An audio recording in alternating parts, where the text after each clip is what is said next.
Three, two, one. What is happening, guys? This is Logan Robinson from Here the Spear, presented to you by NoleGameDay.com. We are live on a wonderful Wednesday evening here in Tallahassee as Florida State and the Louisville Cardinals are set up to go face on the road, at least Florida State's side, and Mike Norvell on Friday night up there at Louisville. Big time game here for both coaches, both teams.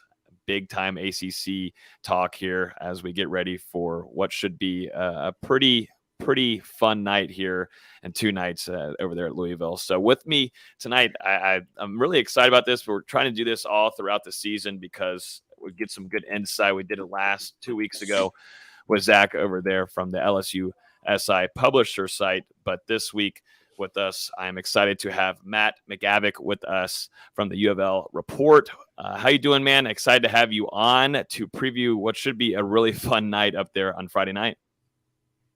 I'm doing good. Thanks for having me on, guys. Yeah, man. So what's kind of the vibe right now as your season and covering the team? It started off maybe not so expected with that loss to Syracuse. And then you go over and you go down and you play on the road against UCF down there in Orlando. What's kind of the vibe right now with Louisville? Because I think now listening to some of the other outlets and y'all's reporting, it seems like now, Scott Satterfield's, the fan base is a little wavering right now. They were wondering what just happened in week one. How did that happen? And now you go down and you take care of UCF, a talented team there and coached well by Gus Malzahn. You get the win. What's kind of the vibe there right now heading to Friday night? Well, I can tell you that the vibe is a lot better than it was this time last week. I think the best way to describe it now is probably a cautious optimism, because heading into the season, there was a lot of positive momentum. It's for the first time it seemed under Scott Satterfield's guidance that they hit the transfer portal and replaced them with legitimate Power 5 caliber talent. Not to say that they hadn't in the past, but they had made a habit of getting half P5, half maybe group of 5 type guys, which can pay off. But for the most part, they had really kind of struggled to really get impact guys in the transfer portal. They did the complete opposite, and they addressed some really big needs through the portal. They made a pair of coordinator hires from respected Power 5 institutions, brought in Lance Taylor from Notre Dame to be the OC, brought in Wes McGriff from Florida to be the co-DC, and the recruiting has been phenomenal. They're a top 15, top 20 class right now. They've got like 5 top 200 prospects in the class, which is completely unheard of by Louisville standards. There's all this goodwill, all this buzz. And then they go into Syracuse and just get the brakes beaten off them. They quite literally did nothing right. It was like that they did not have an entire offseason to prepare for Syracuse. Offense looked disjointed. The defense couldn't tackle anything. The energy and effort was all but non-existent. There were questionable coaching decisions on both sides of the ball. And even special teams wasn't that great because they had a 1 or 2 missed field goals in that game. I can't remember which, but quite literally nothing went wrong. Nothing went right. And this was an opponent in Syracuse that Louisville has beaten like a drum ever since they joined the ACC. Not even under just Scott Satterfield, but under Bobby Petrino when Louisville first joined the ACC. The only time that Louisville had lost to Syracuse was in 2018 when they eventually fired Petrino. So to have all this optimism for this one game and then things to go so poorly, it was like the fan base was ready to fire Satterfield after one game, which I don't want to say was overly reactionary, but given everything that went on in that game, I wasn't about to tell people that they shouldn't feel that way. And so heading into this UCF game, I'm thinking, okay, it should be a competitive game. I go from thinking that to thinking, I don't know how this team is going to compete with UCF because, we all know that UCF has made a reputation over the last several years of being a really high-flying, prolific offense, whether that be under Malzahn, Josh Heupel, Scott Frost, RIP to his career, and between all sorts of signal callers. Like when you think of UCF, you think of a prolific offense.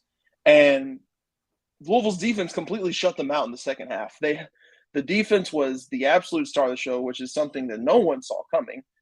I believe they held UCF to 10 consecutive defensive stops to end the game. They held UCF scoreless in a half for the first time since, I believe, 2016. They were only the third team to beat UCF at the bounce house in the last 6 years. The offense got better. It still didn't look great, but it looked a hell of a lot better than it did against Syracuse.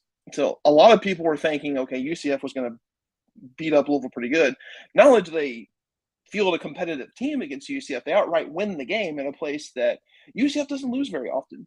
So the way that the fan base is kind of viewing this upcoming game now, they're curious as to how it's going to plan out because you have two different games where I know I'm giving a long-winded answer here, but they have two different games to start the season to where you have completely opposite results. You go into the Syracuse game thinking, okay, should be a relatively easy game, and then they get killed. And then you go into the UCF game with almost no confidence, and not only do you win in a manner that no one saw coming. So you have two kind of outliers here, and they're curious to see which one is closer to the real Louisville. So I think a lot of fans are hopeful that they're coming off the game where Louisville looked a lot better and not coming off a game where they looked horrible. But it's hard to forget how they looked against Syracuse.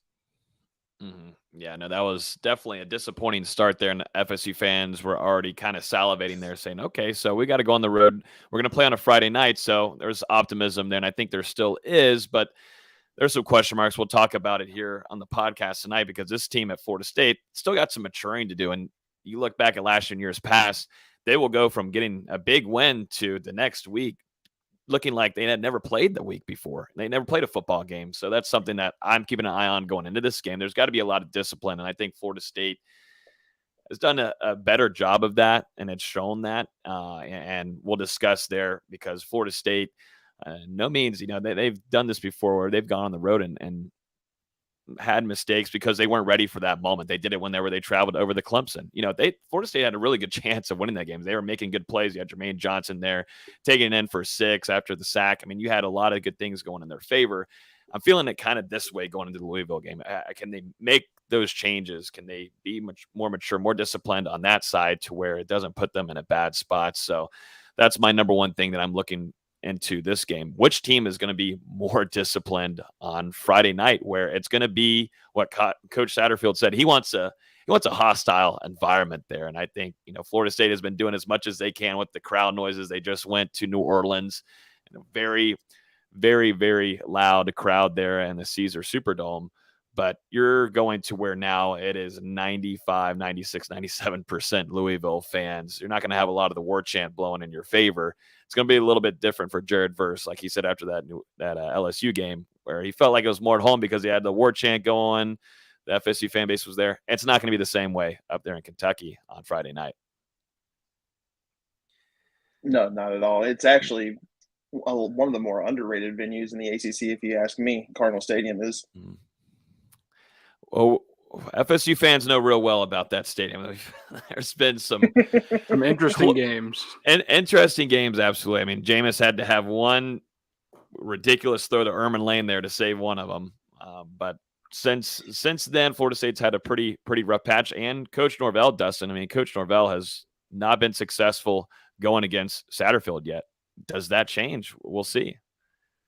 Yeah, I think a lot of it's going to depend on the running game because you look at one thing Louisville hasn't done well so far, and that's defend the run. They've given up 208 yards on the ground to Syracuse and UCF apiece in those first 2 weeks, and Florida State coming in with that three-headed monster in the backfield that we saw perform really well against Duquesne, and then they weren't as good against LSU, only getting a long of 8 yards. So I want to see that backfield be more consistent on Friday night. And from your point of view, Matt, what do you think Syracuse can do in that front seven to respond against a Florida State team that's probably going to try and run it early and often? I don't think they're facing Syracuse again, D-Lou. I'm sorry, Louisville. And I don't think he wants to face Syracuse again. No, I got my dose of Sean Tucker. I'm good on that front. But if Louisville is going to try and counter this FSU ground game, they've got to get certain pieces in their front seven going. because over the first, I would say, 5.5 quarters of the season, the front seven did not look good. And that was an area of the field that many Louisville fans would think was the strength of the defense, especially in the linebacking core. They didn't get a lot of push against Syracuse. The linebackers looked awful against Syracuse in the first quarter against UCF. It wasn't until about maybe halfway through the second quarter against UCF and in the second half that they started to get a lot more push, start to be a lot more disciplined with finding their gaps and plugging holes and things of that nature. But they have to continue to get some of their other guys, not like the marquee guys like Ashton Gelati, Dorian Jones, who Gelati's a starter on the D-line, but he's had kind of a quiet start to the year. Dorian Jones is a backup linebacker who really shined in the second half against UCF. And then the starting linebackers, Momo Sanogo and Monty Montgomery, they looked very, frankly, undisciplined in the first game of the year. And it wasn't until the second half against UCF that they started to be a lot more disciplined with reacting to what the quarterback is doing, actually pursuing ball carriers and plugging the run. They have to get them going. And quite frankly, Yasir Abdullah has to wake up, because he was heading into this year, he was the guy on the defensive side. I think he should have been preseason all ACC, but there's a good crop of linebackers in the ACC, so I can understand why. But he was a guy who last season had the best pass rushing season by a Louisville defender in nearly a decade. Off the top of my head, I think it was 17.5 TFLs and 10 sacks. That's pretty good. And through the first two seasons, now granted, offensive lines are countering for his ability and occasionally double teaming him, sending him chip blocks, but he's done almost nothing the first couple games of the season. Part of it has been like I said, offensive lines are scheming for him.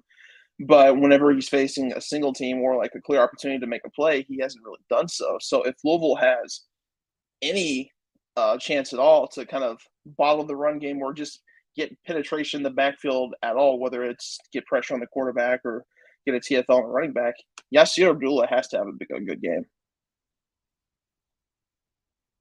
Yeah, I was going to ask too, and I was reading up on some stuff.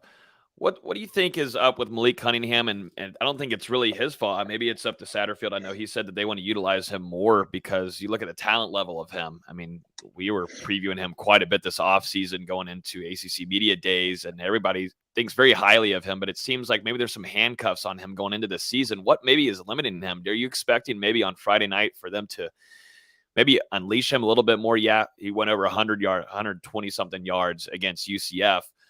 Is it time to unleash Malik against Florida State's defense, where you saw Jaden Daniels be able to get down the field? They were doing a good job, though, and coverage for the most part of limiting Jaden. But then at some points, Florida State's defense was playing prevent there in that last drive and was allowing Jaden Daniels to come down the field. Yeah, it's going to be a different game plan here for Louisville going against FSU. But still, Malik Cunningham is a dual-threat quarterback, and he obviously knows how to use his legs. Are they going to do some more with Malik? It just seemed like what Satterfield was talking about this week, that they felt like they weren't utilizing his skill set enough. Yeah, and they admitted that. But in order for them to actually unleash Malik and have him be him, which they did against UCF, in order for him to be able to be the Malik Cunningham that we have seen in the past, he, quite frankly, has to play better. Because over the offseason, one of the big talking points, as is with any dual threat quarterback, not just with Louisville, about any Division I program in college, when they have a starting dual threat quarterback, their main talking point is we want to continue to work on it as a pocket passer, get better with some of the elite throws, yada yada yada, which is something that Malik and the coaching staff did and just hammered home all through the offseason, which isn't a bad thing per se, because Malik is, while he's a good passer, he's not a consistently great passer, and as the quarterback's coach, Pete Thomas, said, they want to help him to consistently make the elite throws that can help get that offense to the next level. Well, it seemed in that Syracuse game that he was trying too hard to be a pocket passer. Not only that, but he was keying on wide receiver Tyler Hudson nearly the entire game. He did not do a good job spreading the ball out. And coupled with that, he looked extremely hesitant to run, which in turn produced not a great game at all. So they let him kind of play his game against UCF. He did look a lot better. He didn't throw an interception in that game, but he still didn't have a great day completion-wise. He only went 14 of 29, if I remember correctly. But while he did do a better job spreading the ball out, but he had a little bit of an accuracy issue coupled with there were a couple untimely drops. So, and I think the coaching staff is a lot more open to, just letting Malik Cunningham be Malik Cunningham. That part is not really in question. Now with them, it's more so like trying to find the happy balance of, we're going to call a pass play for him, we're going to call a design run for him, or how many design runs for him are we going to call up.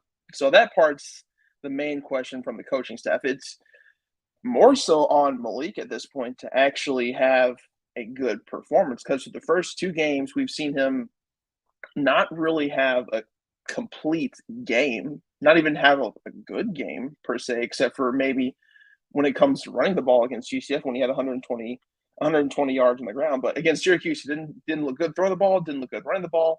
Against UCF, he didn't look that great throwing the ball, even though he did a better job distributing it, even though he did look good running the ball in that game. So he just has to be a lot more consistent. Yeah, and it seems like the Florida State defense is going to try and bring some pressure early on to knock Cunningham off his game and just to kind of get him out of rhythm. And then, he could use his legs to potentially dice up that defense. So looking at it defensively, what do you think Florida State has to do to be able to limit Malik on Friday night? Well, it's funny because normally pressure hasn't really been that sort of thing that has really rattled him all too much. I can't remember the stat off the top of my head, but he was one of the better quarterbacks last year when dealing with pressure. But it seems like to start the year, pressure might be the answer, because this offensive line, which was billed as potentially one of the top 3-5 lines in the ACC, has looked average. I mean, they haven't been bad per se. They've been okay, but they were billed as maybe the best position group on the entire team, and they've not really lived up to the expectations. So if Florida State is going to try and knock Malik off this game, maybe getting a solid modicum amount of pressure on him is the key, because the offensive line, at least at this point, hasn't excelled to the level that Louisville fans expected them to. So we were talking about this in a production meeting before we went live, and we talked about Jarvis Brownlee. We're going to have, and it's not just Jarvis Brownlee. There's a lot of storylines that goes into this because transfer, this adds on so much more content. I love it. I love the transfer portal, and it's made Florida State, at least Mike Norvell, the staff has done a really good job there. But you're looking at Jared Jackson. You've also got Jordan Travis going back to where he started there at quarterback. But on the other side, you've got Jarvis Brownlee now, a very animated player. He was the same way here at Florida State. And I understand, too, fans like to gloss over the fact that there has been some bad coverage plays from Jarvis Brownlee. But something that Florida State's going to try to take advantage of, we've already talked about, is Florida State's rushing game, and what Jarvis Brownlee does a really good job in is rush game defense. He's very good at that. No matter whatever you want to say about him, Florida State fans need to understand that's what he did really well at FSU, and you're expecting to have that same kind of play out of him on Friday night going against Florida State's run game with Trayshawn Ward, Trey Benson, Lawrence Toa-Philly, and Jordan Travis. So what has it been with Jarvis Brownlee? What have you seen out of him? What have you liked? Obviously, had an interception there against UCF last week. We also got the quote out of him saying he circled this game on the calendar, and that's how it should be. It's football. Absolutely. Circle it down. You want to go against your former team that, you left and feel like things were working out well. What have you seen out of Jarvis, and what should we maybe expect from him on Friday night? Yeah, that quote, I certainly caught the ire of FSU Twitter on that one. It did. It's a whole nother story. I was just a messenger. But anyways, what I've seen out of Jarvis through the first couple games is a little bit of what we saw at FSU. He's a really aggressive corner, plays really good close to the line of scrimmage. The best way to put it is that he's really boom or bust. When he doesn't have things going, he's going to lose his man on a receiver. I know that Florida State fans, they reminded me many times about Jacksonville State, so we know about that.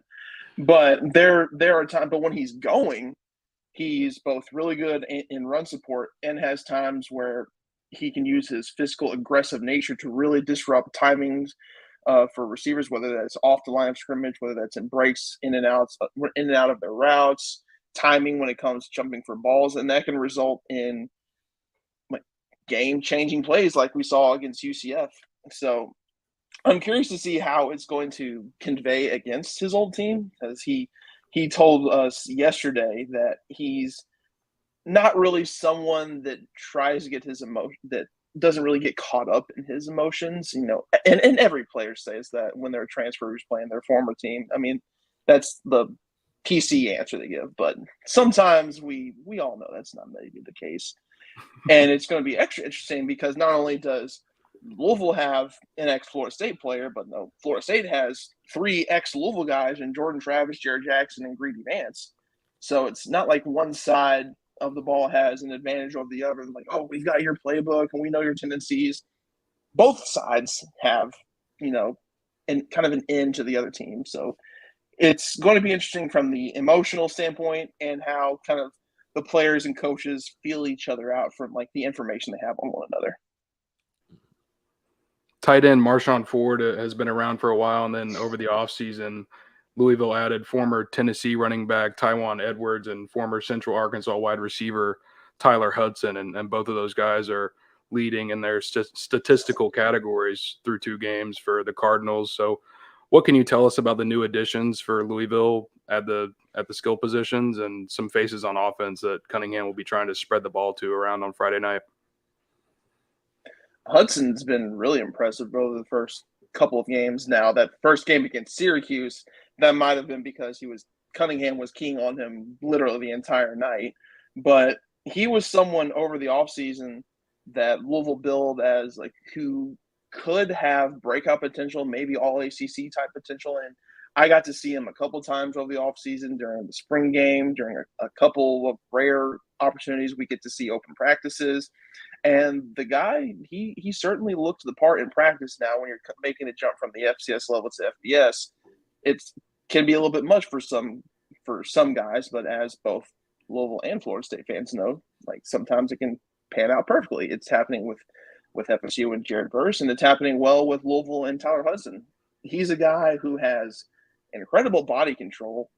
He's got a really good catch radius. He's someone that I really do think could end up playing on Sundays because he just looks like a receiver who's a jack of all trades. Maybe not a master of various traits, but he does seemingly everything well to the point where he can take that skill set and it can translate to the NFL level. Now, it's going to be interesting to see against the defense of FSU's caliber, because no offense to Syracuse, I mean, they've got a good defense, but they don't have quite the amount of dudes that Florida State does, and maybe not UCF, even though they do have a solid amount of SEC type transfers on their team. So that's going to be interesting. D. Wiggins is another guy who came in from Miami. He's kind of been a little underwhelming, but that's because he didn't really get many opportunities to see the ball against Syracuse, and he only had a few targets against UCF, and he did have a bad drop. Something actually, while I am looking for Cunningham to target Marshawn Ford, and why shouldn't he? Because he's Louisville's best pass catcher. He has been for the past couple seasons now. But I'll be looking for Amari Huggins-Bruce to kind of get involved, because he, as a true freshman, he looked good last year as a slot guy. He's really good after the catch. He's got burners. I mean, he had a good game against UCF, and now he's got 104 yards on the season through 2 games. And talking to Coach Satterfield earlier this week, he made it a point to say, hey, we got to get some of these other guys involved, like Amari Huggins-Bruce, like D. Wiggins, like Braden Smith, who was supposed to be Louisville's #1 receiver heading into the 2021 season before he suffered a knee injury against Florida State. So some of these other guys, I'll be looking for, specifically Huggins-Bruce, to get a lot more involved. From a FSU fan's point of view, who on Friday night should FSU fans keep a close eye on the Louisville side to be a playmaker? I know you named 1 or 2 there that you're keeping a close eye on, but who really should stand out for Louisville on this upcoming Friday night, where FSU fans are going to be high alert onto the TV screen? We don't have to worry about any other games on Saturday happening. This is just straight up primetime matchup between 2 ACC teams going at it. On offense, I would say it's probably Tyon Evans, the Tennessee transfer running back. I know over the offseason, they've got Louisville made it a point to say, hey, we're not sure who's going to be like the dominant running back in this room because they really like the top four guys in that room. We'll kind of see play it game by game. Who has the hot hand? We're not sure who's going to be a quote unquote starter. Well, first 2 games of the season, Tyon Evans is already kind of taking a stranglehold on that position. And he's looked really good in the process. He's got a good combination of both size and speed. He's not the best at hitting the hole. He's kind of hit or miss in that regard. But when he gets open field, he's hard to take down. He's already got 167 yards and 2 touchdowns on the year just through 2 games. So he's someone to look for on the offensive side of the ball, especially considering how much Scott Satterfield likes to run the ball, especially on 2nd and 3rd and long situations, which is something you'll probably hear the broadcast say a lot, is that Satterfield has a weird tendency to want to run a lot on clear passing situations, but that's another story to get into.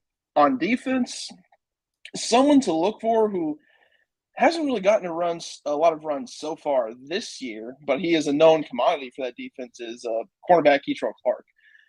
He hasn't really showcased a lot early this season because they've kind of experimented with him moving a little bit in this scheme. So he's a cornerback, but they have him playing a little bit closer to the line of scrimmage in their what they call the guard position, which is a hybrid linebacker safety kind of spot. They can both cover and play physical in the box. They have him switching between that position and nickel, which he can play, but he's more so suited as a CB1 because for the last couple of years, he's been their best piece in the secondary period. I mean, he's got man-to-man cover skills who I think rival that of maybe not rival. He's got the best man-to-man cover skills from a Louisville defender since Jair Alexander.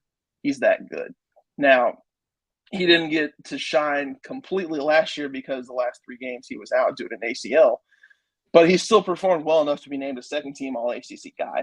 So I'll be interested to see what kind of an impact of this he has in this game because he's playing in a slightly different position than what he's used to. But he's too good of a guy to be as quiet as he has been the first 2 games. I think it's just him probably getting a little bit more comfortable to where he is in this system because they really like Jarvis Brownlee, obviously. They really like Quincy Riley, who was a cornerback that they got from Middle Tennessee State, who was arguably the best group of 5 cornerback there was last season. He's demonstrated really good ball skills. So I don't want to say they've gone to a true 3-3-5 look, but they're kind of teetering on it. So I think I don't want to say he's going to have a breakout game because he's already an established cornerback, but I'll be looking to see him try and make an impact on the game. This one, I got one more. This one projects to be pretty close. It opened up with Florida State as a 1-point favorite on most betting sites, and I think right now it's sitting around 2.5 points or so. So most betting sites are predicting a pretty good game on Friday night, and special teams could play a big impact in that. Florida State been a little up and down as far as field goal kicking, but the return units, kickoff return, punt coverage, they've looked pretty good for FSU. What can you tell us about Louisville's special teams performance so far? And if this game came down to a kick, would they be comfortable putting in their kicker's hands? Well, I guess foot. Well, I mean, it really depends because it seems that after having a really good true freshman year, kicker James Turner has kind of been Dr. Jekyll and Mr. Hyde because he had a really an inconsistent sophomore year last year. And to start the year, he missed his 1 attempt against Syracuse, but then he did rebound against UCF with a pair of kicks that Louisville really needed to come away from that game. And it was actually to a point to where at the end of the Syracuse game, backup kicker Brock Travelstead actually got some run at kicker, which, I mean, they didn't really need him a lot, but he got in for some extra points.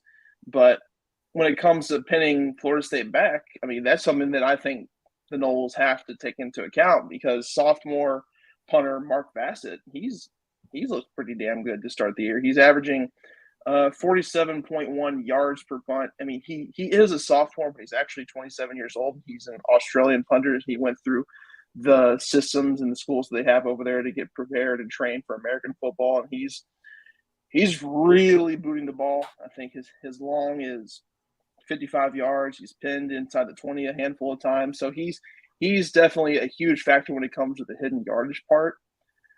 The main concern with special teams, because they do a really good job with on defense, like holding teams on kickoffs and punts and getting out of the end zone and generating some yards that way, especially with Jahar Jordan, who was a Syracuse transfer who had a breakout game in the bowl game last year when he had over 200 all-purpose yards.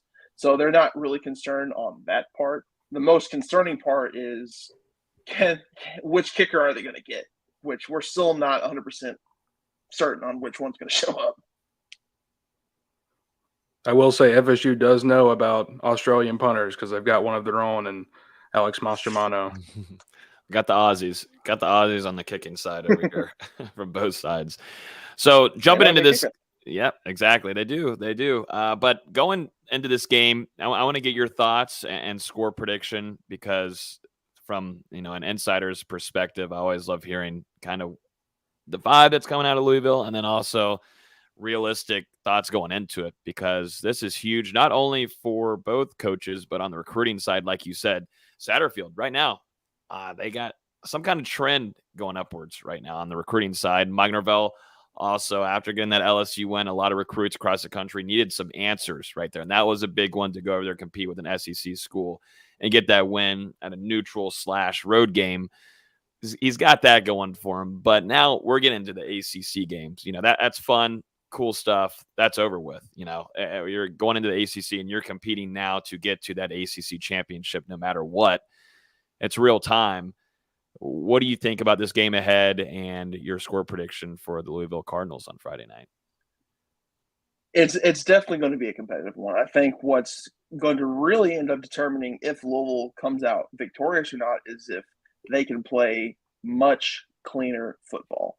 Because quite honestly, they kind of got lucky with coming out victorious against UCF, because they committed 12 penalties in that game, 6 penalties each on each side of the ball. There were several opportunities where they were either in the red zone and committed either a holding to get them knocked back a few yards to have to alter up the scheme there.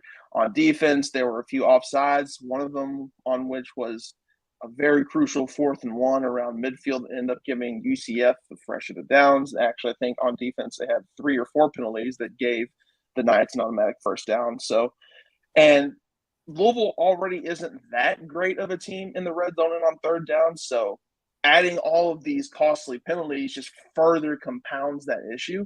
So if they can be a lot more disciplined in this game and continue on their defensive success they had against UCF, start to get things progressing in the right direction offensively, because they certainly didn't have a perfect showing in the past game.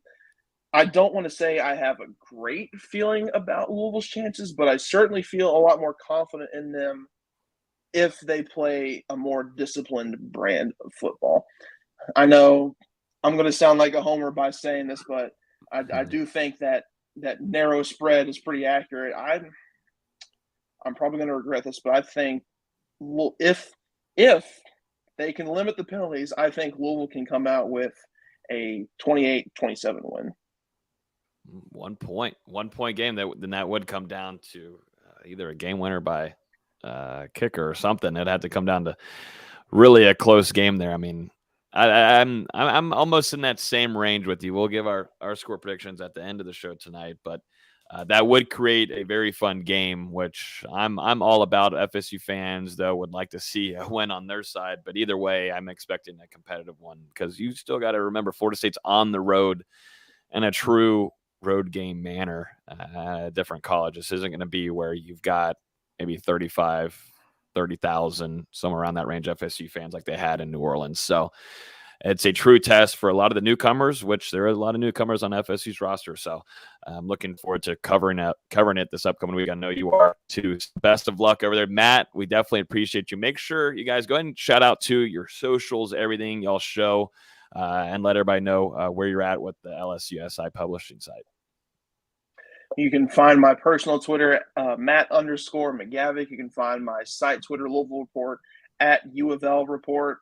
Me and a couple of my buddies, we host a weekly Louisville football podcast called From the Pink Seats. If you don't understand the joke, it's because Cardinal Stadium for years had pink seats because the sun bleached all the seats and it was pink and it was a whole thing. But yeah, you can find that pod at Pink Seats Pod. And yeah, it's a fun old time over there. We try and give our best insight from a perspective of a fan, a journalist, and someone who actually played, because one of our co-hosts, Vincent Lococo, was a former walk-on and student assistant there. So we have the kind of the insight on that part. And it's a really fun time breaking it down from an X's and O's standpoint. Man, y'all do a great job over there. Great work. So appreciate you, Matt. Best of luck, too, for the rest of the season. Looking forward to covering this game on Friday night primetime. It's fingers crossed it will be a good game. I hope so. I don't want another Syracuse game. Not another Syracuse game. Matt does not want another Syracuse game. And are we all watching out for Syracuse? I mean, what they did to Connecticut, they put some points on the board. Are we all on alert? Until they face someone else. UConn doesn't count. UConn doesn't count, but they might be not completely terrible. Dino's saving it. Dino wants to stay in the orange. Goodness gracious. But yeah, Matt, appreciate you, man. I'm sure we'll be in touch. Definitely going on the Friday night. So appreciate you for hopping on here this year with us. Thank you guys for having me on again. Thanks, Matt. Appreciate you. Well, that was great to get some insight there. Absolutely need it. I love having these throughout the week. We're going to do this all throughout the season, and getting the insight from guys over there covering it, hand at practice and everything, and getting the interviews is perfect for this. So it's always good to kind of get the other side of things. But I did get the feeling from him that still a lot of question marks, as there should be, but from him alone being there on the end side, seems like wasn't too confident in that score prediction at the end. Yeah, and like he said, I mean, you don't really know what you're going to get. They came out flat against Syracuse. They responded for a gritty win over a tough UCF team on the road, and now home opener, 0-1 in ACC play. This is a game that Louisville can't afford to lose. And on the other side, Florida State, they want to win this ACC opener and get to 3-0 for the first time in, I believe, 7 years, maybe earn a top 25 ranking on Monday. So for each program, this is a pretty big game. Mark's on here giving the chat the real scoop here. 134 watching and only 35 likes. Run up the likes, guys. Appreciate everybody hanging out with us this evening. We've got still a good amount to talk about. We are going to go through the football quick hitters of the week. We're going to go through thoughts and observations from practices this week. We are going to talk some Winston Wright Jr. I know we've been getting it talked about all throughout the comments since the offseason began, but we will talk a little bit about Winston Wright Jr. There is some progress happening there. We'll talk some recruiting with Hakeem Williams and Blake Nicholson, both guys, big-time FSU targets, making their commitments soon this month. And then we'll go straight into our game preview. Got to talk white helmets, got to see a little taste of it with the quarterbacks, their practice this week. Also, Jarvis Brownlee, we talked about him a little bit, but we're going to talk about how Florida State is going to maybe game plan around him. We'll talk Jordan Travis, Jared Jackson, Greedy Vance, along with keys to winning and score predictions. So a good amount left to talk about this evening. As always, you can listen to podcasts on iTunes, Google Play, Spotify, YouTube. Hit the like button if you're hanging out with us this evening. Let's jump into it, guys. Let's talk about practice this week. You and I, D-Lou, in attendance for that. We were Monday, Tuesday. This schedule is all over the place. I mean, the FSU SIDs their heads are all over the place, and we are too. But Monday, Tuesday practice, a little bit of a slower, maybe practice Monday wasn't the same way as the bye week was, because that turned into Mike Norvell. Absolutely, he wasn't going to say, but he did not. He was not a huge fan whatsoever of one of the practices. But going into this week, Monday, Tuesday, one thing that I'll take away from it, D-Lou, is Jordan Travis looking pretty sharp through the last couple of days that we're at least able to attend. Luckily, Mike Norvell allows us to be there all throughout the practices for the media. Jordan Travis has looked pretty sharp, man. And I've liked the way that not only, Coach Tarkars has been developing with him and keeping eyes down the field, but Mike Norvell calling up some plays during practice that I think benefits his skill set. Yeah, I mean, we're seeing the progress from Jordan Travis. He looked great against LSU, and I'm sure he wants to go back to Louisville, where he began his college career, and put on a pretty good performance under the lights in front of the country once again. And, he's come out last week and this week pretty focused on that goal. Norvell spoke to us after practice yesterday and said that Travis is starting to see things before Norvell even has to say it to him. He's starting to realize when he's made a mistake before Norvell even has to bring it up. And that just shows the maturation that he's made over the last couple of years, learning from Coach Norvell and now Coach Tokar's as well. And he's been connecting with Malik McLean and especially Micah Pittman very well. Pittman is a guy over the last 4 practices. It seems like him and Jordan have connected more than maybe the spring and the early part of fall camp. For whatever reason, those two are in a groove right now, and it wouldn't surprise me. I think Micah has 7 catches on the season so far in 2 games. Wouldn't surprise me if he doubles that on Friday night against Louisville and grabs 7 catches. Yeah, no, I definitely liked what I've seen so far in practices between Jordan Travis and Micah Pittman. Seems like they're building chemistry a little bit more now, and that we expected maybe just to be a little bit of a slower start there, the same way you look over there with Johnny Wilson do, span newcomers onto the scene and learning that offense. And it's not the easiest offense to understand there with Coach Norvell and what he likes to run. A lot of different schemes that guys move in. And so you look at J. Trav and Pittman connecting very well throughout practices. And I on the defensive side on Tuesday, it's just the same old with Jared Verse, man. I mean, getting back to the backfield, we're instantly, we're on our phones. We can't live tweet what's happening, can't do videos, team drills, but we're immediately on our phone like, okay, Jared Verse recorded 2 sacks. I mean, that's just kind of how it goes to start our practice. And he sets the tone for the defense. And it's a very good, iron sharpens iron type of thing where Jordan Travis has to sometimes use his legs, but he's keeping his eyes downfield. And like you said, he's been able to find Micah Pittman. And then also, Malik McLean too, who has had a nice couple of practices also. Yeah, Verse just whenever he's out there coming off that edge, man, like you said, first him and Derek McClendon converged on the pocket. Then he came on the next play on his own. I mean, he's consistently making an impact throughout these practices. And I thought another guy in that defensive end room, a veteran, Leonard Warner, thought he had a pretty good performance on Monday and Tuesday for Florida State. And I'd be interested to see if that comes through whenever he does get in the game on Friday night. But I'm looking at the linebackers, Tatum Bethune, Kalen DeLoach. They both came out extremely focused this week. Obviously, they're going up against a quarterback in Malik Cunningham who's going to put that ball on the ground and test them with his legs. And we saw against LSU, Jaden Daniels was able to get the best of them a couple of times, finishing with over 110 yards on the ground and just making some plays that were not on schedule. Whenever the pocket broke down, getting out there, getting some big yardage. So the linebackers, they want to limit Cunningham, who, in my opinion, is more established than even Jaden Daniels was coming into that game. He's had a couple of struggles during these first 2 weeks, but that's a really good quarterback on the other side. And like Matt said, they're trying to figure out a way to get him into a rhythm. You don't want that to happen on Friday night. I want to give a shout out here to Mark Bossler with the 20 bomb donation. Says, Lord, y'all knows y'all deserve more than this, but we appreciate y'all bringing it every time. So I appreciate Mark hopping on here and dropping the 20 bomb. Super, super appreciate it. And also with a lot of y'all coming in here, giving some support to us. Definitely got a long season ahead, but you guys coming here, tuning in adds a lot more energy to us. Cause at some points I get tired of talking to Dustin 24/7. VZ, not so much, cause I don't see him all the time, but I do see Dustin a lot. I text Dustin a lot. I've been told that I text him. He texts me more than he talks with his wife. So it's a lot of me talking to Dustin throughout the week. So y'all coming in here, bringing this kind of energy makes it just a little bit better for us to hop on here for an hour and a half every week. Don't make it weird. I don't know. It's not weird. I'm admitting it. Basically, he's saying he's sick of you. So yeah, that's true. But yeah, so anybody else really stand out from practices this week? I'm definitely missing somebody. I mean, Jamie, I thought has looked pretty smooth back there in the backfield. Akeem Dent also. Yeah, Akeem Dent, you got to see him in pass coverage. So we kind of split up in practice. Sometimes I'll go watch OL versus DL, and then you'll go watch coverage. But you got to see a couple guys come away with some interceptions this week, including Akeem Dent. Yeah, Akeem Dent had 2. Jarian Jones had 2 on I think it was Monday. Azaria Thomas is just always around the ball.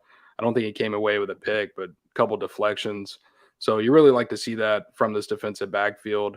I would say the wide receivers got the best of them during Tuesday's practice, but that was kind of the same thing leading up to LSU week. And then the defense went in there and played a really good game against some talented LSU wide receivers and limited them until that fourth quarter where things kind of started to fall apart.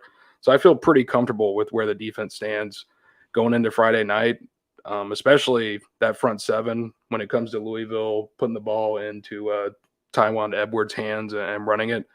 They're definitely going to have to stay on point against Malik Cunningham, but I'm not as sold on Louisville's skill players outside of Marshawn Ford, where Florida State has had some tight end problems in the past. One guy that we need to know before moving on from this segment of the podcast is Winston Wright Jr., the West Virginia transfer wide receiver. Starting to see some progress happening now, D-Lou. It's been limited since the beginning. Was already limited in the spring. The car wreck happens. It kind of slows down that rehab, but now we're starting to see him. He was out there running routes, catching passes from the quarterbacks, still progressing and getting down with the rehab. And Coach Norvell continues to comment and say, we're taking it one step at a time. And there's never going to be, I don't think, a for sure comment, no matter what it will be, week 8, week 9, if he's going to be available for a game, no matter what. But for the first time, we're able to see the progress happen now. And I think it's a good sign to see him starting to build some chemistry. To me, this is the biggest thing for me. It's always been this way, is building that wide receiver and quarterback chemistry. And that's something Winston Wright Jr. is now being able to finally develop and grow there. And so slowly but surely making the steps, D-Lou. But VZ, Dustin, we talked about in New Orleans, after the game, Florida State beats LSU, that wide receiver unit came to play on Terry Wilson. Boom. Hello. There you are. If you're able to, in the middle of the season or wherever that time comes where Winston Wright Jr. is available, that's a pretty fun wide receiver room, because you weren't expecting Deuce Spann to blow up like this. But if you're able to have Winston Wright Jr. come up easy, it adds a lot to that wide receiver room. He was West Virginia's best receiver last year. So just to add someone of that talent to this room, that's I would say has surprised us so far. Obviously, they could improve their hands a little bit, but getting a receiver of Winston Wright Jr.'s caliber into that rotation, I think he's a phenomenal deep threat. He's got great hands. It's something Jordan Travis needs, just another reliable threat, because we've seen that a little bit with the drops from Pittman and Johnny Wilson. Getting a sure-handed guy in there can really only help things. It's a positive sign to see where he's at in his rehab. Whenever fall camp started, he was just kind of over there off to the side, doing some minimal footwork and things like that. And now to have him out there, I know it's on air and he's not taking hits from defenders yet, but just to be out there catching passes from the quarterbacks, getting a chance to run routes, make cuts, different things to test his leg like he wasn't doing before. And at the start of his rehab, it's promising. And I don't think he's going to be back, next week or 2 weeks from now. Norvell hasn't provided an official timeline for his return, but I still think there's some hurdles that Winston Wright is going to have to jump through before he is eventually cleared to return and take contact and everything, especially with where that injury occurred on that leg. So we'll just have to see how it goes. But for him to be out there running, like I said, running these routes, getting some timing, as you mentioned, Logan, with the quarterbacks, that's a good thing for Florida State. And if they are able to get him into a lineup later this season, I would say that's a win, all things considered, especially with when he suffered this injury.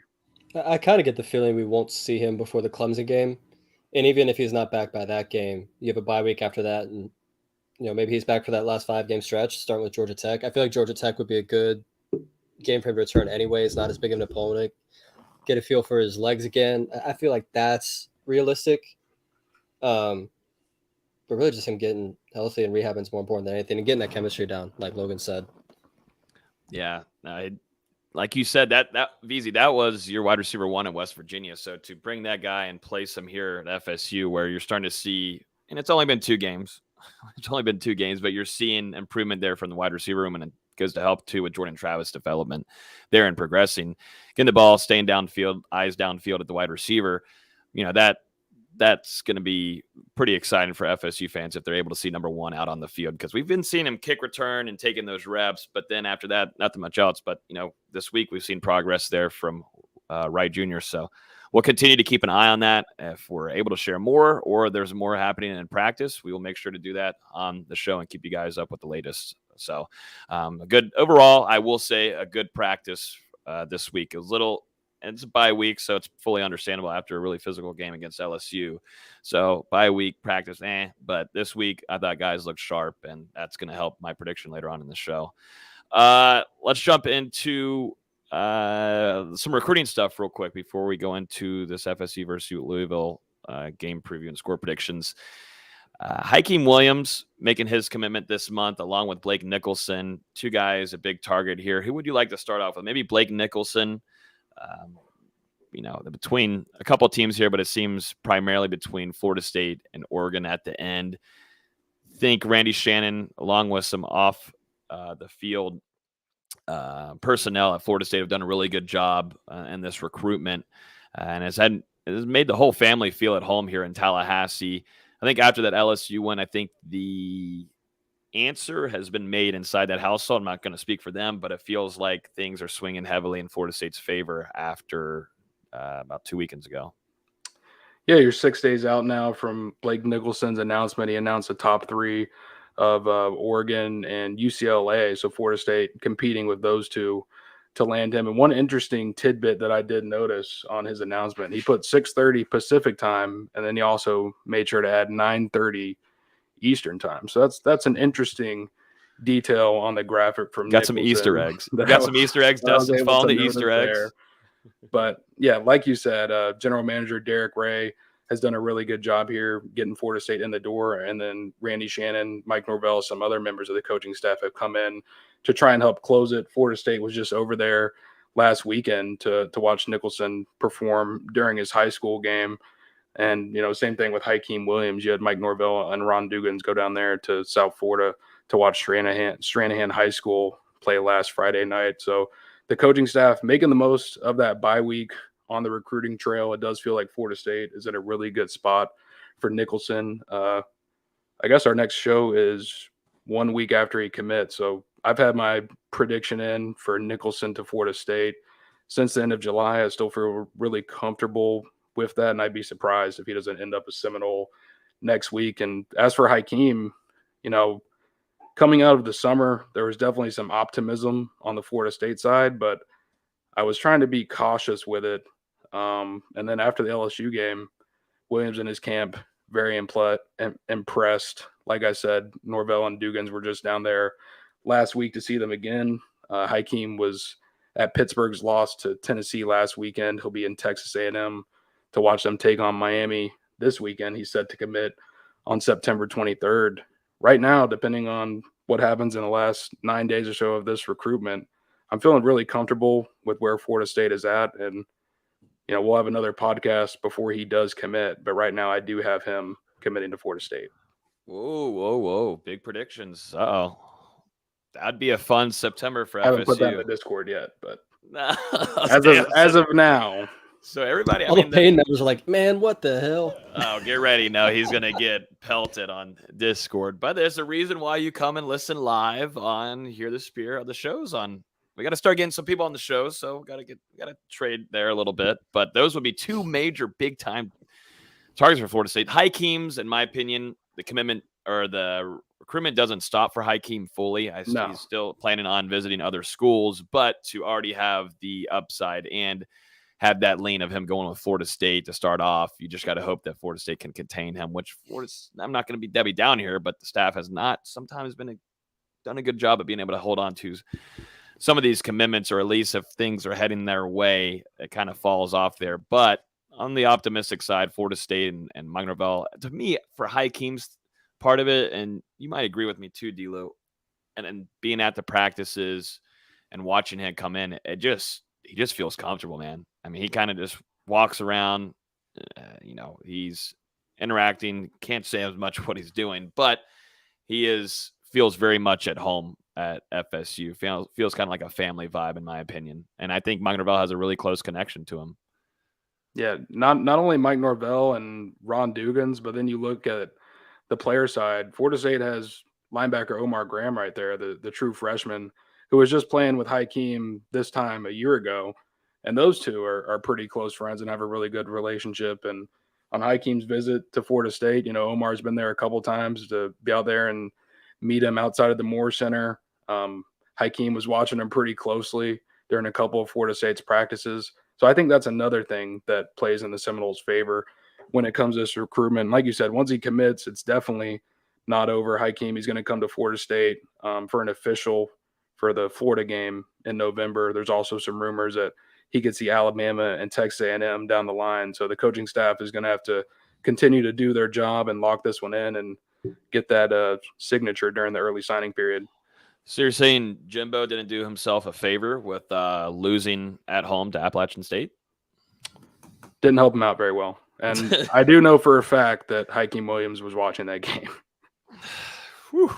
Yikesies. I don't know what's going on in College Station. I can't wait for the Circus Fest this weekend when Miami comes to visit. Whew, should be fun to watch. But yeah, those two targets committing soon. We'll have full coverage. Like Dustin said, make sure you guys are in the Discord. It's free to join. It's down. If you're on YouTube, it's down in the description below. You hit the link, you join. It's free. And if you want nuggets and scoop from Dustin along with me, VZ basketball is coming up soon, which we'll talk about here at the end of the show. Nugget scoop, everything coming into that Discord right now. So make sure you stay alert. Definitely with Dustin. Dropping some predictions live on the pod. He's going to have to go to the Discord here after this and make sure those get addressed before he gets ripped apart. But yeah, make sure you guys are in the Discord. Some big time targets might be swaying in Florida State's direction right now.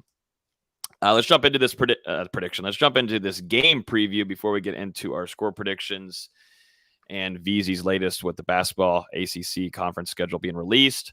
Florida State will be taking on the Louisville Cardinals on the road this upcoming Friday night, not Saturday, Sunday. We are all over the place to start off this damn season, but I can't wait to get back to a regular Saturday of college football. But it has been nice being able to have it one game on a Friday or a Sunday and actually get to watch football all day on Saturday. That's something I'm not used to. But this week, it's going to be on Friday night. Florida State will be wearing all white. We got the new white helmets on board. They unveiled those this week. How are we feeling about the white helmets, guys? I haven't really gotten your take on those. Dustin, we got to see those in person with the quarterbacks and J-Trav wearing them for practice. Thoughts? And I need to hear the chat's thoughts, too, on the white helmets. What are we thinking, guys? I really like them. I know all the old heads and keep this Twitter are going to be like, man, where's the gold? I really like it. I think they should have played with the face mask a little bit. I would have liked to see maybe a garnet face mask. Just see how it looks before I fully decide. But I really like it. The recruits are going to like it. The players are going to like it. And you're going to be able to showcase something on national TV. You have the stage all to yourself Friday night. I think that kind of matters to try and make a statement a little bit. Yeah, I'm all for something new. We thought they might break it out against LSU, but now they're going to do it on the road in Louisville. And how about the video to have Jordan Travis and Jarrett Jackson, two former Louisville Cardinals, be the ones that go out there and break that uniform news?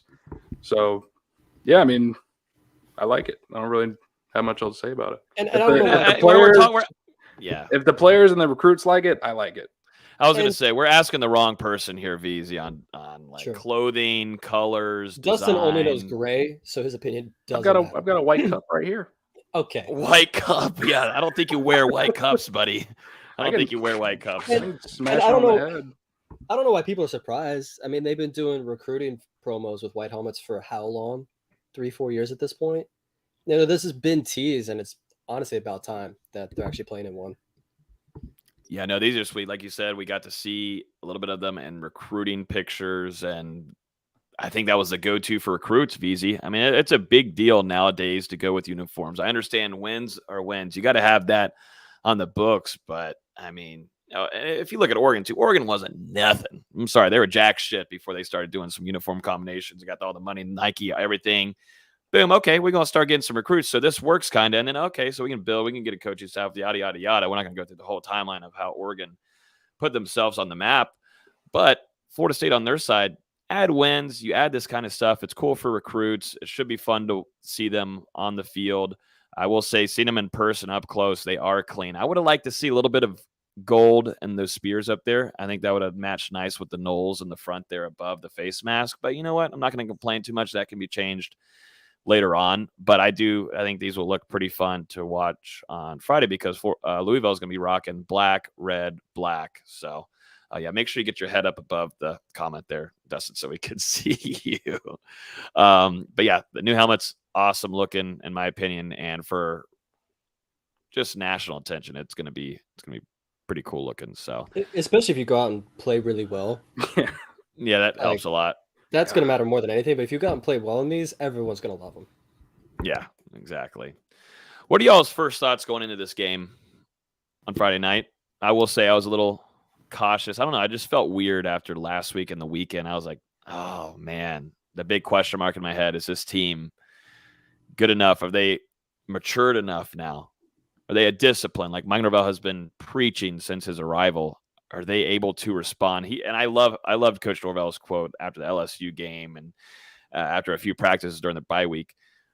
Your season gets harder, and the season only gets harder when you're winning. Teams are going to give them your best shot throughout the season, no matter what. But for an FSU team and he knows this, a team that's not used to winning like this or starting off the season like this, he knows what his team is, and he's hoping they respond and they perform well on Friday night. But what are y'all's initial thoughts going into this one? It's similar to what you said. It's can Florida State respond from success rather than defeat? Being in this position, you're 2-0 under Mike Norvell for the first time since he's been here. The first time that this program has been able to get off to a successful start now, a 2-0 start since 2016. So this is new territory for these guys on the roster. You're playing against a team that you haven't been able to beat yet under Norvell, and it's your first true road game, like we've said a couple times on this podcast. The game against LSU was in New Orleans, but there were a lot of FSU fans in attendance. This is the first real one on the road in Louisville on a Friday night. So, pretty much everyone that lives in Louisville is going to be headed to the game. It's going to be a hostile environment. Florida State, they've been preparing for it with crowd noise ever since the bye week, really, since we've been there.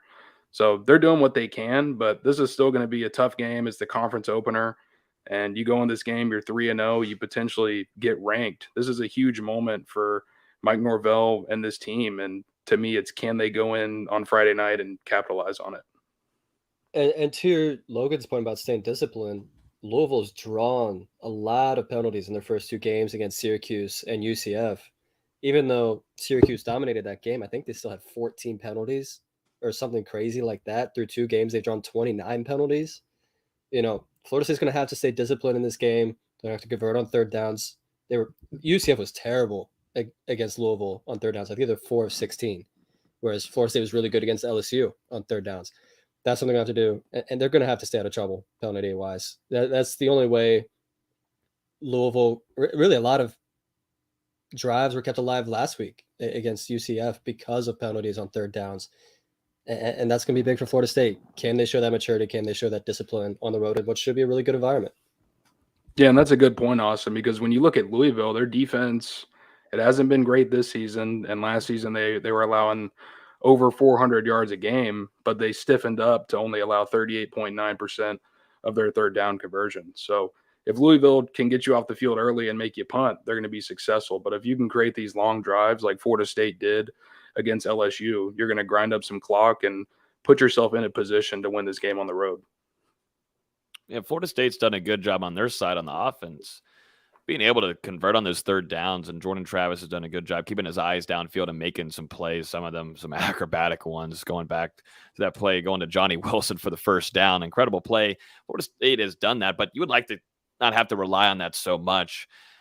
And one of the biggest things, like y'all have been talking about, penalties, you gotta stay disciplined. This is going to be your true first road game of the season, going into a hostile environment, a college stadium, and like we were talking about earlier, the whole Louisville fan base is going to be there, and it's a big game for Scott Satterfield on his side of things, because now they're starting to question him a little bit after that Syracuse loss, as they should. They shouldn't have lost to Syracuse like they did, and wasn't even competitive.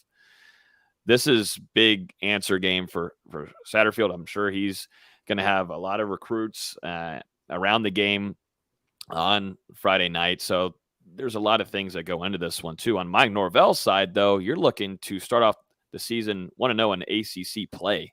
That's huge for them, building that momentum there, because then you go on to face Boston College, who, let's be honest, they look like dookie. I mean, you can go in and start off 2-0 on the ACC, which Mike Norvell would love that momentum going into October like that. So, Mike, Scott, very coach versus coach kind of game, in my opinion, if we're looking at storylines. And I think it goes more than just coach versus coach. We talked about the transfers between the two schools. There's been a lot of recruiting between the two schools. If you want to go back to Chuba Purdy and Josh Griffiths, who, are no longer at FSU, but for a long time they were committed to Louisville. You have Devon Mortimer from last year's class, who's committed to FSU, then flips to Louisville, then ends up not showing a campus. There's just a lot going on between these two schools. And frankly, I don't think either of these two schools like each other. I personally know from the basketball side, these two schools hate each other. And from the football side, it's not that much different. There's a lot of chirpiness. It kind of goes back to that Lamar Jackson game where we just got our faces rubbed in. And there's always been that chippiness, that little want to bark. There's always a little bit of that. And hopefully it stays calm, contained. Obviously, Brownlee's going to be talking a lot. The emotions are going to be high, and it always is. It just depends if you can contain them a little bit. And we've seen Jarvis in the past almost got a penalty last weekend against UCF. A lot of vulnerability there on Louisville's side with penalties, and Florida State does like to take advantage of that. Mike Norvell will do that. And that's one thing I want to see if he's going to continue this campaign of trying to take over the time of games, because you saw in Duquesne's Duquesne. That they were going to get down the field no matter what on anybody, against Duquesne, whoever was out there.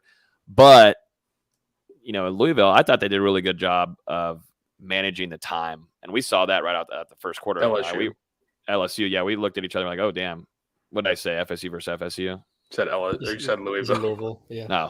Well, maybe I'm thinking ahead here. I'm a wizard, maybe. Or I don't this know. is already I got the my wand. third game mistake we've already made. I think we're just idiots at this point. Yeah. Called Louisville. Well, we are idiots. We are not perfect whatsoever. But I do think, though, Florida State is going to have to control this game on time, and they will be able to do that if that run game gets going, guys. Louisville's rushing defense is not so bueno. It's not so pretty. What is pretty? Florida State's run game, and at least Trey Benson alongside, Trayshawn Ward being the leader there, and then you've got Lawrence Toafili.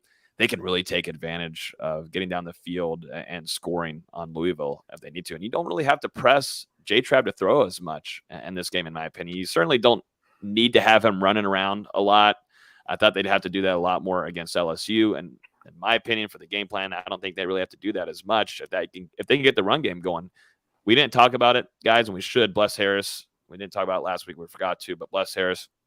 Florida State's offensive tackle not going to be available for the rest of the season due to injury. We saw him in a sling all wrapped up down there in New Orleans, so not available.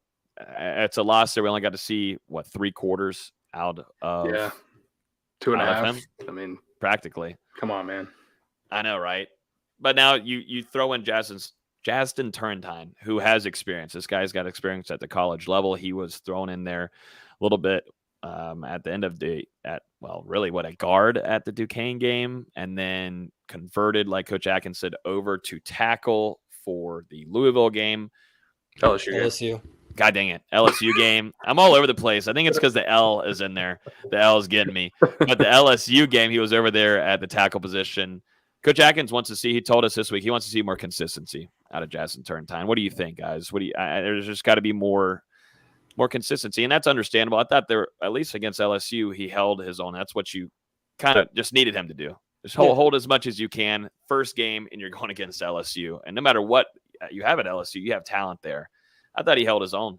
He was solid. I think more than anything, he's got to get some communication things fixed up, because we saw Jordan Travis take that targeting on what was essentially a blow miscommunication where they got a free rusher right up the middle. Mm-hmm.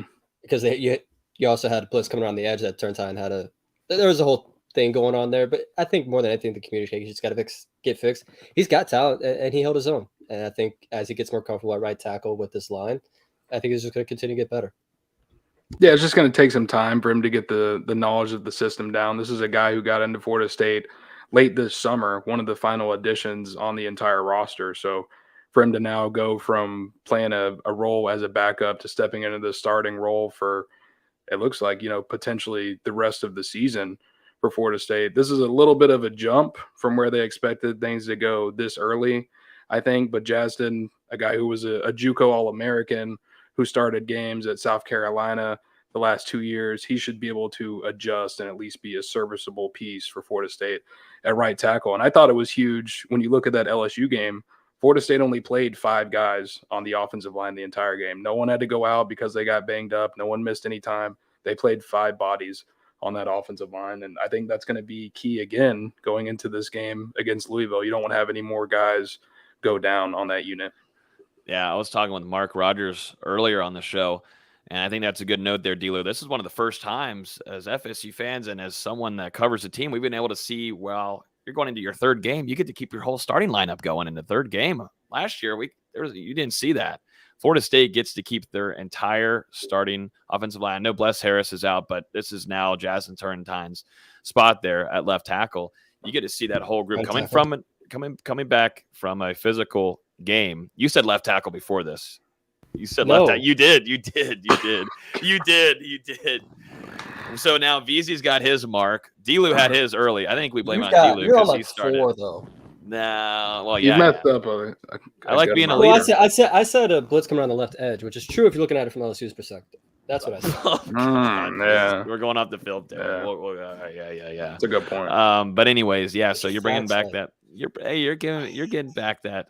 Don't worry, we're getting your basketball talk in a minute. We're getting there. We're getting there. But yeah, Jasmine Turrentine bringing back your starting offensive line from the LSU game, I think, is really nice for FSU and that run game because they've been successful opening up holes for Treshaun Ward. Some things though against LSU where Ward kind of had to do things on his own, but he, the offensive line was doing what they needed.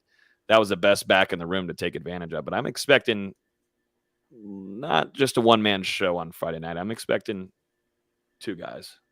And as Dustin pointed out really on the podcast, Louisville's allowed big rushing games so far, 200 plus in each game against UCF and Syracuse. I think Florida State's got a better running back room than either of those 2 schools. I think Syracuse has the better overall number 1 running back. But then you look at UCF, who has another true running quarterback in John Reese Plumlee, who had some success on the ground, but didn't have much success as a passer. He was only 16 of 34. I think you're going to see Travis use his legs a little bit more in this game than you saw against LSU. He was mainly using his legs to open up throws. This time, I think he's actually going to use those running lanes and try to take advantage of that Louisville defense that their front seven's kind of been struggling, where their defensive backs were pretty good against UCF. Yeah, really for me, the key is to have success on the ground and then convert on third down. Like I said earlier, they've given up 208 yards on the ground to Syracuse, and they gave up 208 yards again on the ground to UCF. Now, granted, most of that production for the Knights was in the first half. Credit to Louisville for clamping down in that final 30 minutes and getting the win over UCF. So we'll have to see. Florida State, they ran all over Duquesne. They had limited success against LSU, but we have to remember how good that front 4 and front 7 that they were going up against really was. So I think we'll see Florida State.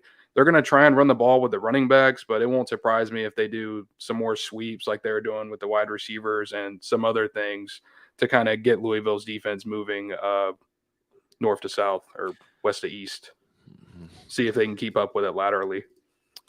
Going to Tom's question here from Facebook asking, were you surprised that they aren't throwing passes to the running backs?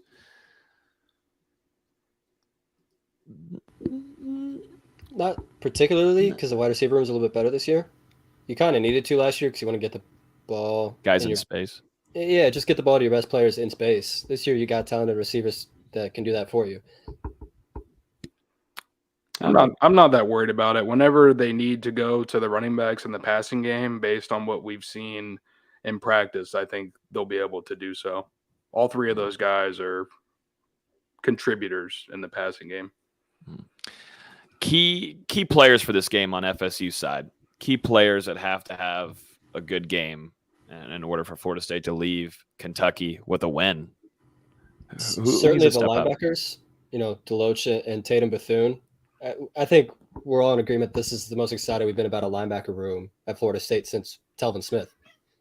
You're going against a major dual threat quarterback in Malik Cunningham, who I can't believe we've gone this long without talking about it. He hasn't thrown a touchdown so far in 2 games. He's got 0 passing touchdowns, 1 rushing touchdown, but 2 interceptions and 2 fumbles. Using those linebackers, especially as spies, is going to be big in this game, trying to keep him in the pocket. Because personally, I think if you make Malik Cunningham throw the football in this game, you're going to have a great chance of winning. He hasn't been that good so far. And yeah, maybe they unhandcuff him a little bit and give him some more freedom in the passing game. But we just haven't seen that through 2 games so far. And at this point, he's been on campus for 5 years? If you're not going to do it now, when are you going to do it? Yeah. And with you going to the linebackers, I'll piggyback and go with the defensive line because we know the talent in the interior. We know what Jared Verse is going to be able to bring. Derek McClendon, Dennis Briggs, Leonard Warner, like I mentioned earlier, showing some signs in practice this week. If Florida State can shut down Louisville running the ball, and then the linebackers can spy Cunningham effectively and make them put the football in the air, as you mentioned, Austin, I think that's the game plan this defense is going to go for. Make Cunningham have to beat you with his arm and don't let him get it going on the ground. One player I want to go into because I think you'll have some good spots. So none of us really went on the offensive side, but I want to stay on the defense, and I want to say Jared Jackson. I think this is going to be a really big game for him because we haven't talked about it. Davion Lovett, we don't know if he's going to be available on Friday night. He went down with an injury against LSU. Seemed to be pretty significant. He put on his IG story that everything's good, but we can't go fully off of that. Mike Norvell hasn't given us a full update on him, definitely if he would be available on Friday night. So I'm expecting Jared Jackson to have to step up. He had to go in against LSU. I think he brings a great tone. I mean, he is a very physical guy. He's able to cause some havoc there, and that's exactly what you would like to have to allow those linebackers to open up and be like, boom, there you go. We'll take care of wherever Malik Cunningham is going to have good eyes on the motion back there. So I think that's what Florida State's and what Coach Shannon has done very good is making sure these linebackers understand their assignments and keeping their eyes on that motion going there. And now you're gonna have to do that with Malik Cunningham. He's a dual threat guy, but I'm expecting a big game out of Jared Jackson. I've been high on him since the spring, and now he's put into a position where he's gonna have to step up next to Robert Cooper on Friday night, and I'm all here for it because the storyline of him leaving Louisville, it just doesn't get any better whatsoever. But none of us really said anything on the offensive side. Well, let me give us a chance. Yeah, let me give one. I did. I was going to flip back over. Yeah, let me give one. Whoever Jarvis Brownlee is guarding is a key player to watch because we know Florida State's going to want to. I'll be honest. I think they're going to push him around a little bit, kind of get in his face, put him on the ground on some blocks, moss him a couple times. I think they're going to want to do that just because of A, he leaves the team, B, he cost us the Jacksonville State game, and C, he's already made some headlines this week. Florida State has it in their minds. They're going to have to stay disciplined, keep their emotions in check when they're going against them. But I still think they're going to want to prove a point, and I wouldn't be surprised if at one point we're all on Twitter going, oh, my God, Brownlee, he did it again. Mm-hmm. Yeah, I was going to go with another former Louisville Cardinal and Jordan Travis. And I know it's a little cliche, but you're going to this Friday night ACC matchup. You got Malik Cunningham on one side, Jordan Travis on the other side. Two of the most dynamic quarterbacks in the entire conference. And this one, they're 2 guys that are former teammates. Travis is going to have to go in here and outplay Cunningham to win this game for Florida State on Friday night. He was really good in that win for FSU against LSU, particularly when it came to converting on those third downs. We talked about how Travis was able to get outside of the pocket, and it looks like there was a couple plays where he might scramble, but instead he kept his eyes downfield. He found a man at the last second despite taking a hit and got Florida State, 11 of 17 on third downs or 12 out of 17. Either way, a really good night for Florida State when it came to converting in big moments. And he's going to have to go do that again in a hostile environment in Louisville. And this is a big game for Jordan Travis. He wants to change the national perception that he's a scrambler who can't throw the ball. He's got another chance to do that against Louisville. 2 quick questions I want to go over. This one's from Carol on Facebook asking, so is Marion Cooper looking better in practice this week? This is a thing where I think week by week he's going to progress. He wasn't fully healthy. He didn't get to play against Duquesne. Played against LSU, had to get the rust off him a little bit. This is a big game for Marion Cooper too, because I think it's to me at least. And it just depends if Amari Cooper is fully healthy. Yeah, and I listen, we were there interviewing him, and just seemed like whenever a question was asked, so are you feeling 100%? Said I'm feeling good. I think knocked off some rust against LSU. This will be a big game for him on Friday night to really get a true feel of what Amari Cooper year 2 looks like, in my opinion. But you would love to have him going because Ronaldo Green right now looks like corner CB1 right now. There's another one here from King Stevens on Facebook. Do you think Jared Verse gets 3 sacks on Friday night? If Jared Verse gets 3 sacks, then we got to start. I don't know what we got to start doing. Are we talking Jermaine Johnson? What are we doing? I mean, if he's getting 3 sacks a game, that would be better than Jermaine Johnson. Yeah. So. But I'm not allowed to say that. I'm not allowed to say that on this podcast, though. I'm not allowed to say it. No, I feel like there's not going to be many sacks in this game just because of what Malik Cunningham is. I mean, obviously, I'd love to be surprised. I just don't think you'll see that many. They haven't given up too many so far. Yeah, Louisville's offensive line has not lived up to standard these first 2 games, and now they've got a little bit of film on Jared Verse. They saw the performance that he had against LSU. So I think Louisville is going to try and get the ball out quicker, and they're going to double team Verse, and they're going to run a lot of play action, some misdirection. They're going to do stuff to try and keep Cunningham away from the pressure that Florida State's front 7 could provide. Let's start jumping into some score prediction, guys. Let's start jumping into them, baby. And everybody in the chat. I believe you're first. I think I am. Going off what we did 2 weeks ago. We're doing a little carousel here. So everybody will be starting off differently throughout the week. I think we're almost close to 100 likes on YouTube too. So everybody, almost 200 people on the line too watching. So I appreciate everybody on YouTube. I know we got a ton of y'all on Facebook too. So I'm not forgetting you guys. And we got y'all on YouTube and Twitter too. But if y'all on YouTube, hit the like button. We're close to 100 likes tonight. So we'll definitely appreciate it and get it out to more FSU fans. But everybody drop in your score predictions. Score predictions time for Florida State at Louisville. They will travel over there and we'll be facing Scott Satterfield, where Mike Norvell has not been successful at all against Satterfield. This one I felt very, iffy about throughout the weekend, and then heading into it, now being able to listen to a few of the preview podcasts that Louisville put up from all of the outlets around there. I feel better. Definitely after coming to the practices on Monday and Tuesday, I was really looking to see how sharp they looked because I thought they looked great for the Louisville game. I mean, that's understandable. You've got to be ready for that. LSU, my bad. But going into the Louisville game, they looked the same way. I think it's because it's got to be because that L is up there. Either way, both week practices look the same, and that's exactly what I wanted to see if I was going to go and put Florida State on the win column here. I'm not going to say much more else, but say look out for number 12 on defense for FSU on Friday night, and get ready for Micah Pittman. We talked about him earlier in the practice reports, but something seems to start clicking here between Jay Trav and Micah Pittman, the Oregon transfer wide receiver. Look for Pittman and look for Jarrett Jackson on Friday night. In my opinion, I'm going Florida State 31, Louisville 24. Looking forward to starting this season on this podcast 3-0. A lot of us can't, or nobody else can say that on here. So, I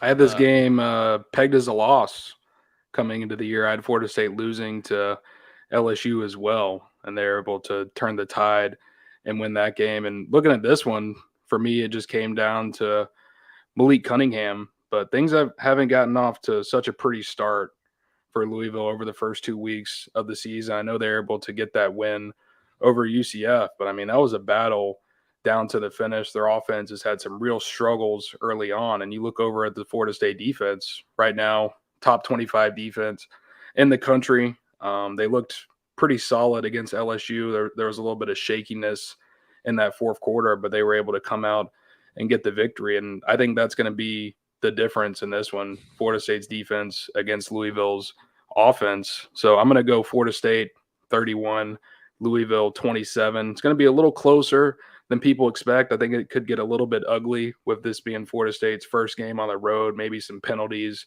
some nervousness early on as they settle in. But I do believe the Seminoles are going to get the ship righted throughout the game and come out in the second half and win this one in Louisville, go to 1-0 in conference play, and top 25 team on Monday.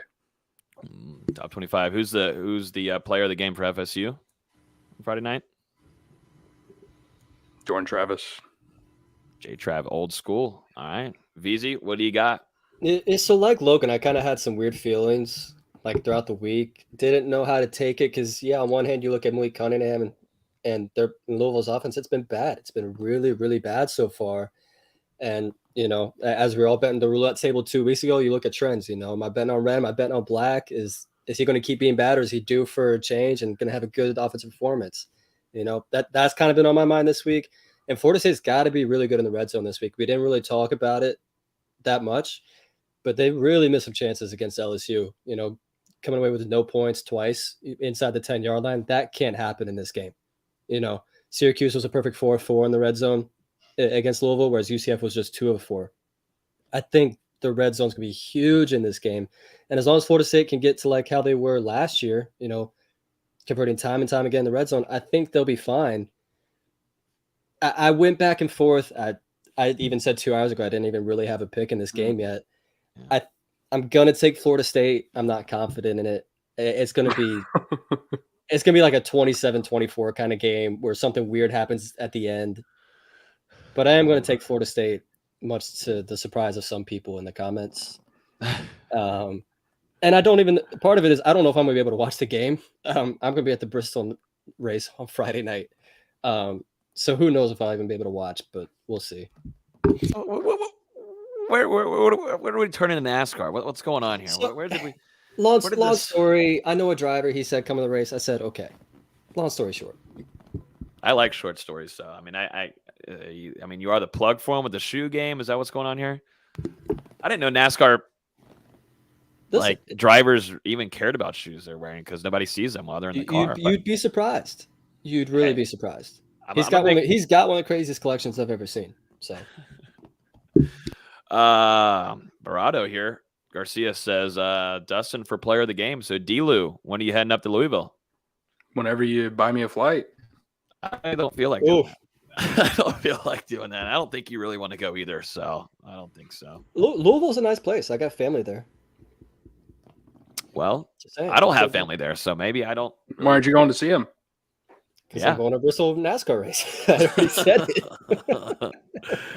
Oh, my goodness. Goodness gracious. Yeah, there was a couple things in here real quick, too. There was one question that I want to go to because a nice person, Larry, came in a little late here, but asking, I'm just coming in, but I would like to know, how do you think Florida State's front four and their linebackers can contain Louisville's quarterback? We talked about this earlier, but just to point out, I've really liked to play that Kalen Deloach has been playing at, along with Tatum Bethune. Smarts. I mean, he just knows where to go at the right time. And then DJ Lundy is just so much more athletic and is able to stay and more drives, and I have to be subbed out as much. I think those three might be the MVPs of the game, in my opinion, because, Jaden Daniels, they're playing prevent on that last fourth quarter drive there. But for the most part, I thought that where the linebackers needed to be, we used to have to complain about the linebacker play. We haven't done that in the first two games.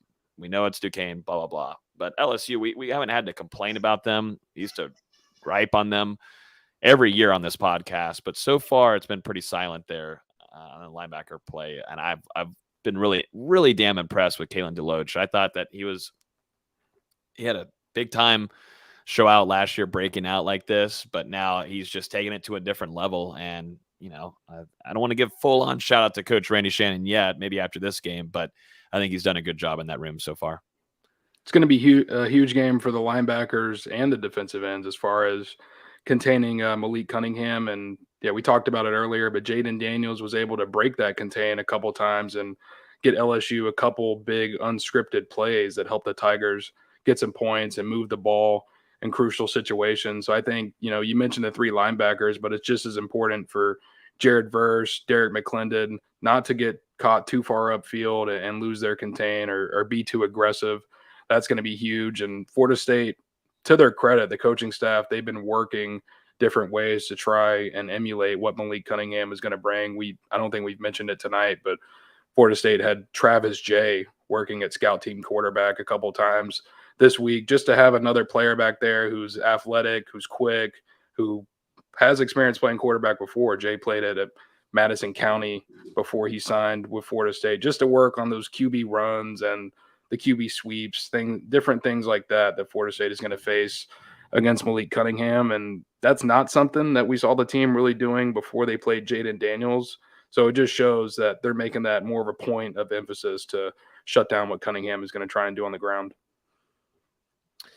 A fun game before we get off here, though. VZ, give us the latest as the ACC. So yeah, VZ's starting to tingle down there. Oh, my God. Oh, my bad. Pause. My bad. But, yeah, the ACC released their conference schedule. VZ, I'll give it to you, and I'll mute myself. I'm so excited. We have basketball to talk about. I'm sorry for everyone else that's already clicking away. Go ahead. It's fine. I'm used to it. Wait. But Before they leave, though, hit the like button, though. Before you leave, we're getting into basketball talk, but hit the like button before you leave. We would definitely appreciate it. But go ahead. We finally got the ACC schedule. Non-conference schedule came out a few weeks ago. We already knew that. The first 4 games for Florida State's gonna be tough. Starting ACC play, you got at Virginia, home against Louisville, home against Notre Dame, and then at Duke. It's a brutal first 4 games to start your ACC play with. If you can come away from that 3-1, you're feeling really, really good about yourself. Even if you're 2-2, I don't think you're that upset. Then you get a little break against Georgia Tech at home, and then you're right back at it. At Wake Forest, who's probably still going to be pretty good. Home against Virginia, at Notre Dame, at Pitt, who Pitt's got some talent this year. You can't really sleep on it. I still don't trust Coach Capel as a head coach, but they have talent, which is something we can't say for them in the last 2 or 3 years. Then I think it starts to ease up a little bit. You get Miami at home, you get Clemson at home, at NC State, who's not very good, at Louisville, home against Syracuse, home against Pitt, at Clemson versus Boston College. That stretch, you're hoping you can go 8-1, 7-2. Then you close the season out at Miami. Senior night, big Monday on ESPN against North Carolina. I'm expecting the Tucker Center to be rocking for that one. That's going to be an awesome, awesome game. Then you close the season out at Virginia Tech, who lost a lot of talent from last year, but they're still going to be able to shoot the lights out like we all witnessed last year. Very talented three-point shooting team. Not a team you could sleep on. The Hokies are going to be right back at it. It's an interesting schedule. It really is. That first half is pretty difficult, honestly. Once you get to mid to late January, early February, starts to ease up a little bit. But I like the way it sets up. You're going to get a real quick feel for how this team is. The team's going to have to grow up quick. They're going to have to gel quick. Because as I mentioned in the article, they've got 8 newcomers on this team and only 5 returning players. Sorry. Do you see your name down there? Yeah, I see my name. It's still staying there until the season tips off. That's fair. No, that's fair. But I'm excited. I'm really, really excited. I'm already working on booking hotels for the games that are around me. There are 6 games within 3 hours of me. I can't wait.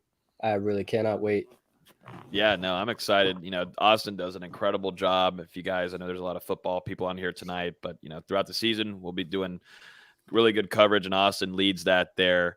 Along with Jacob, but Austin hoping to send him to a few games. We had him at the Duke game. I actually got to see him on ESPN, saw him in the corner over there with his white long sleeve with the NG logo. But Easy does an incredible job covering Florida State basketball. Great analysis. So get ready for some pieces to start coming. He already dropped one earlier, given the rundown of the new ACC conference schedule heading into the season. Real quick, Visa though, what stretch kind of early on maybe gives you the most concern for FSU? What's the toughest part of that schedule? Yeah, so even though those first 4 ACC games are separated, those first 2, you're going to have one hell of a 2-week period there because you're going to come out of that Orlando tournament, who's got some good teams. You got Memphis, you got Oklahoma, you got Stanford, you got Seton Hall.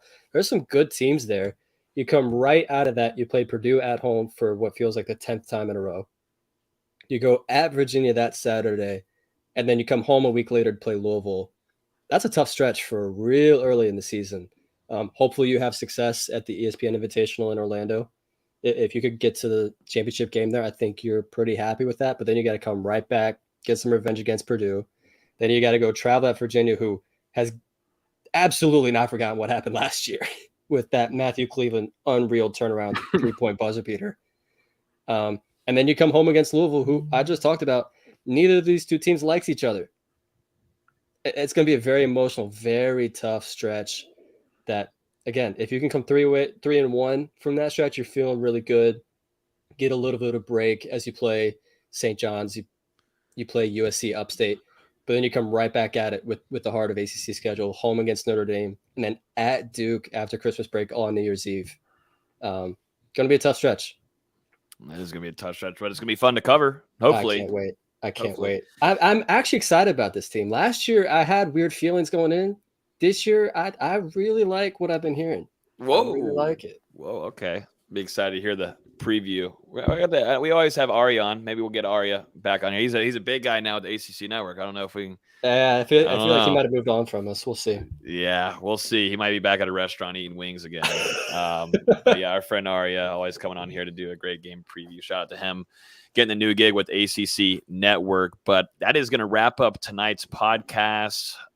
Had a great time being able to preview Louisville, which, like I said earlier, we're going to try to do that throughout the season with a lot of the Sports Illustrated publishers out there. I think that gives a good perspective of what fans want to see going in, and get a good perspective of the players to watch out for, and all the kind of intel going over there. So all the insider news from opponents, we're going to continue to try to do that throughout the season, along with having some other guests like we had last week with Jeff Collane. We're working on trying to find some more throughout the season to keep some things entertaining, so you don't just have to hear our voices all the time. So appreciate everybody listening to the podcast. Before you leave, though, if you're on YouTube or Facebook, we'd really appreciate it. All you got to do on YouTube is hit that like button. It's free. Also, the subscribe button. I don't really talk about the subscribe button a lot, but hit the subscribe button. Would deeply appreciate, because then it will show up on your feed and you won't miss any kind of episode or live video. We'll do an instant reaction too. Just letting you guys know, we'll do an instant reaction on Friday night after the game, coming on here and giving you our thoughts on hopefully maybe Florida State's winning streak continuing, going 3-0 for Mike Norvell and ending that streak against Scott Satterfield. So as always, you can listen to the podcast on iTunes, Google Play, Spotify. Appreciate everybody hanging out. All of y'all, this was crazy tonight. Never seen all the support. It definitely helps us, drives us to keep on coming on here and try to give you guys as much good content. And sorry for the slip-ups tonight. It's just one of those kind of nights. But appreciate everybody hanging out with us. Y'all have a great rest of y'all's week, and we'll talk to you guys on Friday night. Peace.